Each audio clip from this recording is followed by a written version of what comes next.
Good morning dear student.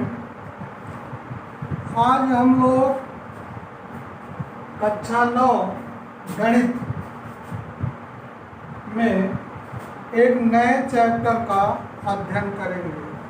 हम आप लोगों को पहले चैप्टर और दूसरे चैप्टर का अध्ययन करा चुके हैं वीडियो के माध्यम से। पहला चैप्टर संख्या पद्धति था, दूसरा चैप्टर बहुपद। अभी हम उसी चैप्टरों का अध्ययन कराएंगे जिसकी जानकारी आप कक्षा 8 में कुछ न कुछ लिए हैं। नए चैप्टरों का अध्ययन जब हम लोग क्लास में होंगे तब करेंगे। यहाँ पर जो चैप्टर 12 है, इस चैप्टर का नाम है हीरोन सूत्र। हीरोन सूत्र के बारे में आप कुछ जानकारी कक्षा 8 में लिए हैं। यहाँ हम फिर दोबारा इस चैप्टर को पढ़ाने जा रहे हैं और वीडियो के माध्यम से आपको समझने में आसानी होगी, क्योंकि इस सूत्र का आप लोग अध्ययन कक्षा 8 में किए हैं। कहने का मतलब है हीरोन के सूत्र का प्रयोग कक्षा 8 में कर चुके। चलिए इसका रिवीजन करते हैं। देखिए, हीरोन एक व्यक्ति का नाम है।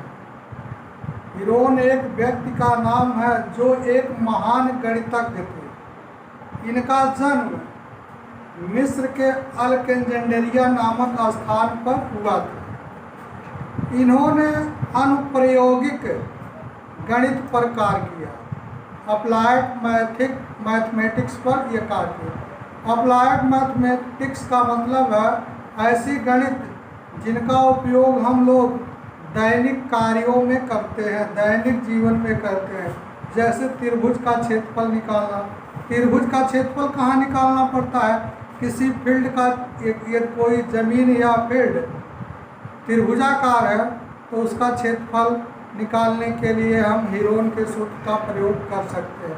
त्रिभुज का क्षेत्रफल ज्ञात करना, चतुर्भुज का क्षेत्रफल ज्ञात करना, वृत्त का क्षेत्रफल ज्ञात करना और बेलन, गोला, शंख के वक्रपृष्ठों का क्षेत्रफल ज्ञात करने के लिए हीरोन ने सूत्र दिए थे।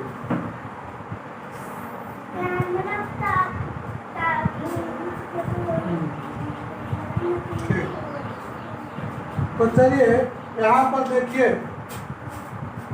हीरोन का जो सूत्र है वह त्रिभुज के क्षेत्रफल से संबंधित है। ऐसे त्रिभुज का क्षेत्रफल जिसकी तीनों भुजाएं हमारे पास हों, जिसकी तीनों भुजाएं हमारे पास हों, ऊंचाई न हो, ऐसे त्रिभुज का क्षेत्रफल हमें ज्ञात करना है हीरोन के सूत्र से, जिसकी तीनों भुजाएं हमारे पास हों और ऊंचाई न हो।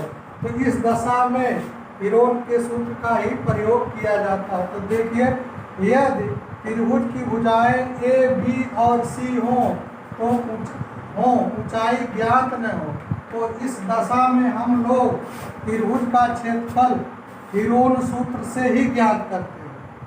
यहाँ यस क्या है? ये तीनों भुजाओं का योग। पहले हम लोग तीनों भुजाओं का योग निकाल करके आधा कर देंगे तो यस निकल जाएगा। यस त्रिभुज का अर्ध परिमाण। ये जो यस है त्रिभुज का अर्ध परिमाण। कहने का मतलब यह है, ये त्रिभुज की तीनों भुजाएं हमारे पास रहेंगी तो त्रिभुज का क्षेत्रफल ज्ञात करने के लिए हम लोग सबसे पहले यस को निकालेंगे। तीनों भुजाओं को जोड़ लेंगे, उसका आधा कर देंगे, यस निकल जाएगा। अब फिर त्रिभुज का क्षेत्रफल होता है अंडर रूट या कड़ी में s, s minus a, s minus b, s minus c. यही सूत्र लगा करके त्रिभुज का क्षेत्रफल ज्ञात कर लेंगे। ये जो सूत्र हम लिखे हुए हैं under root s, s minus a, s minus b, s minus c, इसी सूत्र को ही हीरोन दिए थे और उन्हीं के नाम पर इस सूत्र को हीरोन सूत्र कहते हैं, या इसको हीरो सूत्र भी बोला जाता है। इसको हीरो सूत्र भी कहते हैं। इस सूत्र को हीरो सूत्र भी कहते हैं। तो जब त्रिभुज की तीनों भुजाएं हमारे पास केवल होंगी और वो अलग अलग नाप की होंगी, तो ये सूत्र लगा करके हम लोग त्रिभुज का क्षेत्रफल निकाल लेंगे। इसके अलावा समकोण त्रिभुज का क्षेत्रफल, स्पेशली जब समकोण त्रिभुज का क्षेत्रफल ज्ञात करना होगा तो हम लोग क्या करेंगे, समकोण त्रिभुज का क्षेत्रफल निकालने के लिए 1/2 गुणे आधार गुणे ऊंचाई। देखिए ये है ABC एक समकोण त्रिभुज है और इसका आधार और ऊंचाई ज्ञात रहेगा, फिर यहाँ पर रख देंगे, समकोण त्रिभुज का क्षेत्रफल निकल जाएगा। समकोण त्रिभुज की जो ऊंचाई होती है वही लंब भी है, वही लंब भी है। समकोण त्रिभुज की जो ऊंचाई होती है वही लंब है। फिर समबाहु त्रिभुज का क्षेत्रफल, समबाहु त्रिभुज का क्षेत्रफल कड़ी में 3/4 और गुणे भुजा का पर। तो जब समबाहु त्रिभुज का क्षेत्रफल ज्ञात करने के लिए कहेगा तो ये सूत्र लगा देंगे, और जब समकोण त्रिभुज का क्षेत्रफल ज्ञात करने के लिए कहेगा तो ये सूत्र लगा देंगे। और फिर यहाँ पर देखिए, अगर कह देता है समद्विबाहु त्रिभुज का क्षेत्रफल ज्ञात करना, समद्विबाहु त्रिभुज का क्षेत्रफल ज्ञात करना है, तो भी आप स्पेशल सूत्र का प्रयोग करके, स्पेशल सूत्र का प्रयोग करके समद्विबाहु त्रिभुज का क्षेत्रफल भी निकाल सकते हैं।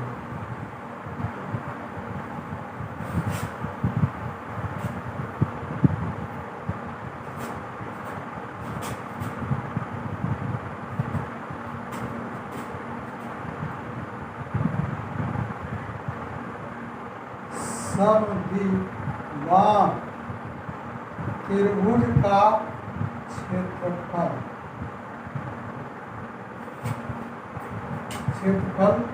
ज्ञात करना,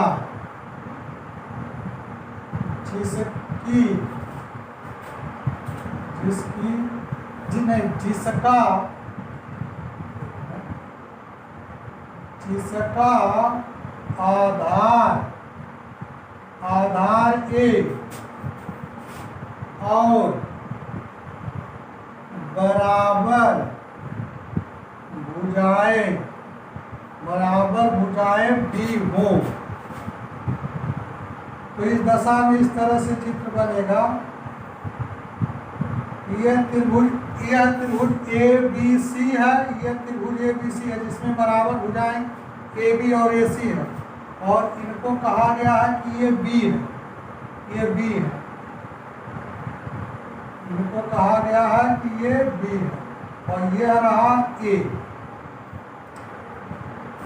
अगर हम हीरोन का सूत्र लगा करके इसको सरल कर दे तो एक छोटा सा सूत्र मिल जाएगा है, और उसको हम इस प्रकार लिख सकते हैं, स्पेशली समद्विबाहु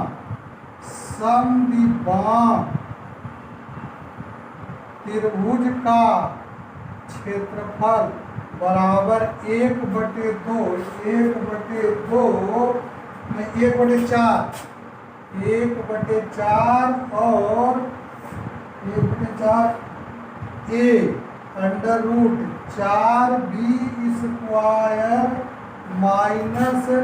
- A²।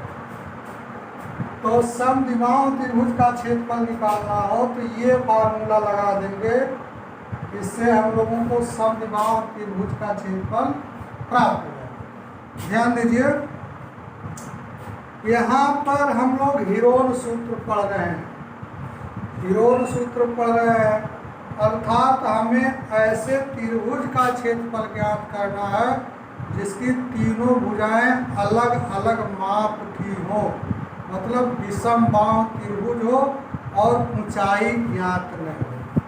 तो हम हीरोन का सूत्र लगा करके ही त्रिभुज का क्षेत्रफल निकालेंगे, त्रिभुज का क्षेत्रफल निकालेंगे। इसके अलावा जब नाम ले लेगा कि समकोण त्रिभुज है, समद्विबाहु त्रिभुज है, समबाहु त्रिभुज है, तो जो स्पेशल फार्मूला होता है उसी को लगा करके त्रिभुज का क्षेत्रफल ज्ञात कर देंगे।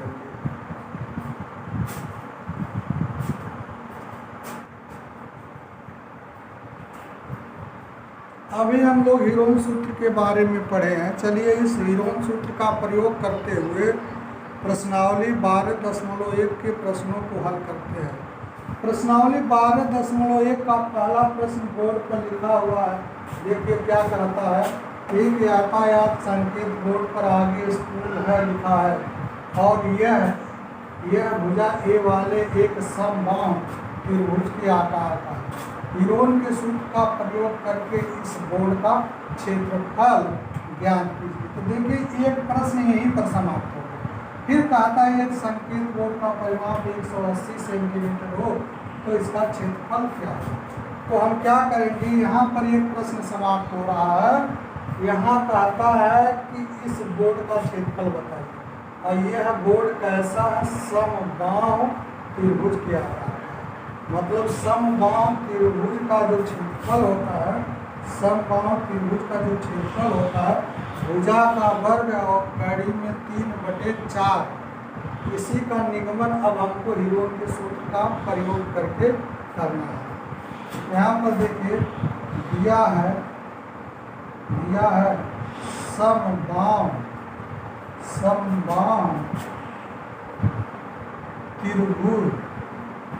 त्रिभुजाकार बोर्ड की प्रत्येक भुजाएं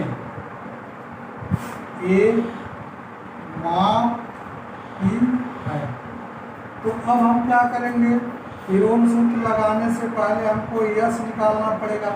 यश होता है तीनों भुजाओं का योग। यश अर्ध परिमाप है, तीनों भुजाओं का योग बटे 2, मतलब ए धन ए बटे 2। तो ये जोड़ेंगे 3a/2। यश निकल चुका। अब त्रिभुजाकार बोर्ड का क्षेत्रफल, समबाहु त्रिभुजाकार बोर्ड का क्षेत्रफल, समबाहु त्रिभुजाकार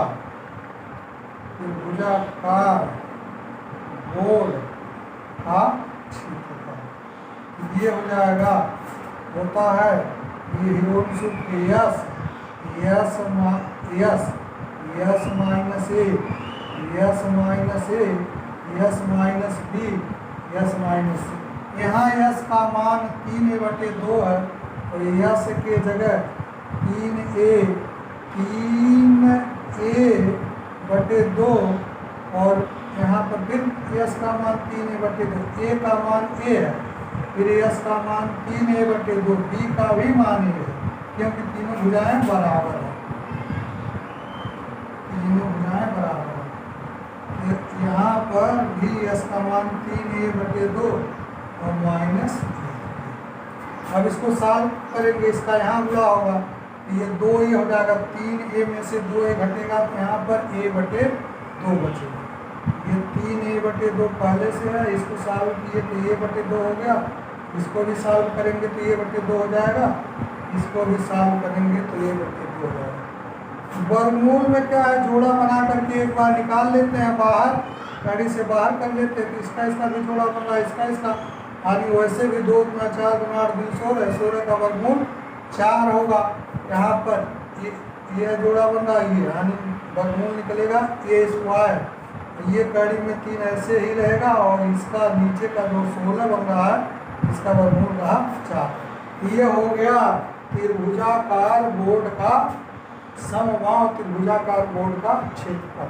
यही इसी को हम लोग रखते हैं, समबाहु त्रिभुज का क्षेत्रफल, भुजा का वर्ग और कड़ी में 3/4, इसको रखते हैं।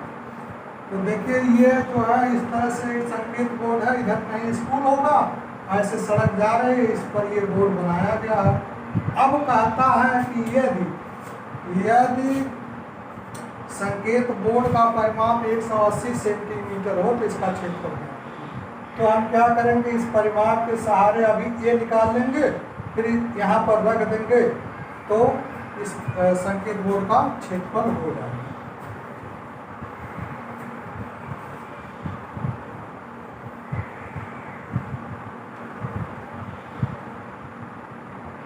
देखिए दिया है संकेत बोर्ड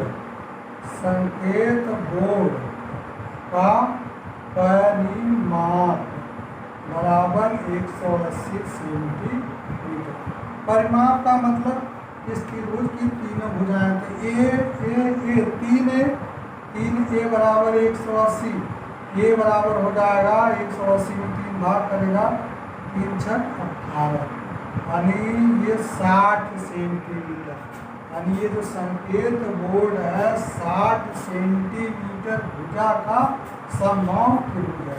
अब संकेत बोर्ड का क्षेत्रफल, संकेत बोर्ड का क्षेत्रफल बराबर ये भुजा का वर्ग, यही है समबाहु त्रिभुज, भुजा का वर्ग यानी 60 का वर्ग कैडी में 3/4। इसको थोड़ा सा सरल कर देना है, तो यहाँ पर 60 का वर्ग का मतलब 60 × 60 और कैडी में 3/4। 4 से 60 को काटेंगे तो 15 हो जाएगा, और 15 का 6 में पूरा हो जाएगा, 15 छक्का 90, एक ही और बढ़ जाएगा, कैडी में 3 सेंटीमीटर स्क्वायर। क्षेत्रफल होता है हमेशा स्क्वायर इकाई में होता है। तो इस तरह से आया संकेत बोर्ड का क्षेत्रफल 900 कैडी में 3 सेंटीमीटर स्क्वायर। अगर इसे और सरल करना है तो कैडी में 3 का मान रख करके गुणा करा देंगे और सरल हो जाएगा। ठीक है, अगले प्रश्न को अगले वीडियो में हल करेंगे, लेकिन आप लोग पहले प्रयास कर लीजिएगा। धन्यवाद।